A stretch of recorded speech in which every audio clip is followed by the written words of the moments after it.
పోలీసులు అంటే ప్రజలు అసహించుకునే కాడికి తీసుకొస్తున్నారు.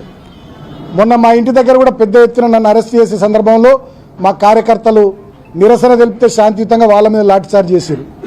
డీసీపీ అంటాడట, ఏసీపీ అంటాడట, కొట్టుర్రా కొడుకుల్ని అని. సరే కొట్టిర్రు, ఓకే, మంచిది, ఓకే, మీ టైం కొట్టిరు కదా, సరే మంచిది, సంతోషం. అదే రోజు 17వ రోజు కూడా మా కార్యకర్తలను కొట్టిర్రు. 18వ రోజు ఇక్కడ కొట్టిర్రు. తర్వాత నన్ను హాస్పిటల్ నుండి టెస్టులు చేయించి కోర్టుకు తీసుకుపోయే క్రమంలో మా కార్యకర్తలు అక్కడ నన్ను చూస్తేందుకు వస్తే అక్కడ లాఠీచార్జ్ చేసి రైబీ చౌరస్తాలో. కోర్టు దగ్గర కూడా అత్యుత్సాహంతో నన్ను జైలుకు తీసుకొని పోయేటప్పుడు అప్పుడు కూడా మా కార్యకర్తల మీద లాఠీచార్జ్ చేసిర్రు. సరే ఓకే, సంతోషం, బాగా కొట్టిర్రు, బాగా కొడుతుర్రు, బాగా ఇబ్బందులు పెడుతుర్రు మమ్మలను. సరే, I love you Vivek, I love you, I love you Vivek, చాలా ఇబ్బంది పెడుతున్నావు, సంతోషం, ఓకే, నో ప్రాబ్లం. సరే, కానీ ఏదేమైనా అంతిమంగా ఒక మాట మాత్రం నేను తెలియజేస్తా ఉన్నా, ఏది వట్టిగా పోదు, అన్ని ప్రజలు గమనిస్తూ ఉన్నారు. ఇవాళ మేమేందో మీరేందో ప్రజల ముందే అన్ని ప్రజాక్షేత్రంలో ఉన్నాయి. మేము ఎట్లా ప్రవర్తిస్తున్నాం, మీరు ఎట్లా ప్రవర్తిస్తున్నారో రాష్ట్ర ప్రజలు చూస్తూ ఉన్నారు, కేతన్పల్లి మున్సిపాలిటీ ప్రజలు చూస్తూ ఉన్నారు. అంతిమంగా ప్రజాస్వామ్యంలో ప్రజలు గొప్పోళ్ళు. ప్రజలు ఇక్కడ తీర్పు ఇచ్చిర్రు ఆల్రెడీ ఎన్నికకు సంబంధించి. అయినా కూడా నువ్వు సైంధవుడిలాగా అడ్డం పడుతూ ఉన్నావు, దాన్ని కూడా గమనిస్తూ ఉన్నారు.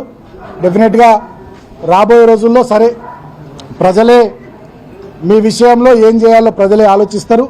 నేను మాత్రం అంతిమంగా జిల్లా అధికారులను కోరుతా ఉన్నా, రాష్ట్ర ఎన్నికల కమిషన్ను కోరుతా ఉన్నా, పారదర్శకంగా కేతన్పల్లి మున్సిపాలిటీ ఎన్నిక జరిగేటట్టుగా రాష్ట్ర ఎన్నికల కమిషన్ చొరవ తీసుకోవాల్సిందిగా నేను కోరుతా ఉన్నా.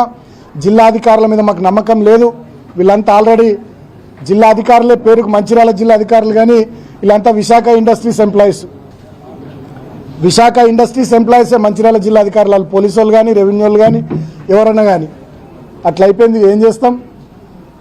అయినప్పటికీ కూడా ప్రజలు మాకు పూర్తి స్థాయిలో, నేను జైల్లో ఉన్న సందర్భంలో నేను బయటకు రావాలని కోరుకున్నటువంటి ప్రజలందరికీ, మా పార్టీ నాయకులకు, మా కార్యకర్తలకు, మా సోషల్ మీడియా వారియర్స్కి, మీడియా మిత్రులకు, జైల్లో నేను ఉన్నప్పుడు నాకు మనోధైర్యాన్ని కల్పించడానికి జైలుకు వచ్చినటువంటి మా కేటీఆర్ అన్నకు, హరీష్ అన్నకు, మా మాజీ మంత్రులకు, ఎమ్మెల్యేలకు, మాజీ ఎమ్మెల్యేలకు, మా పార్టీ నాయకులకు అందరికీ పేరు పేరున ధన్యవాదాలు.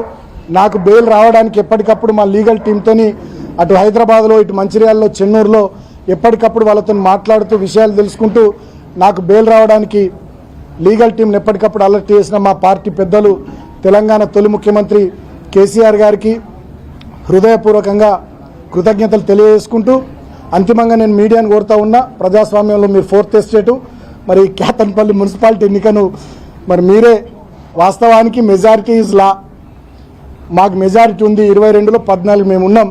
మరి మేము చైర్మన్, వైస్ చైర్మన్ అయ్యేటట్టుగా మీడియా, ప్రజలు మీరంతా మాకు గట్టిగా మద్దతుగా ఇప్పటిదాకా నిలబడ్డారు.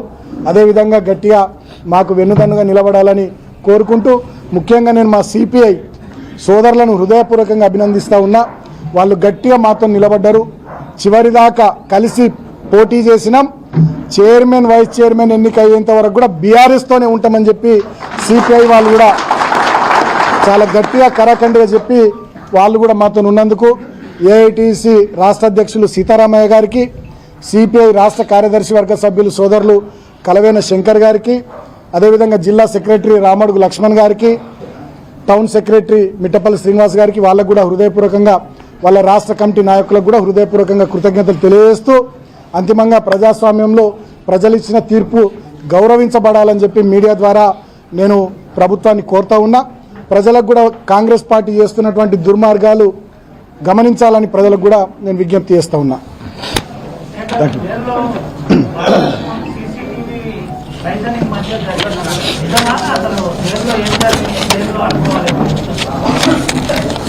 అంటే నేను ఉండేటటువంటి ఆ బ్యారెక్లో సీసీటీవీ ఫుటేజ్ పెట్టి నాదంతా రెగ్యులర్గా మానిటర్ చేసిరు.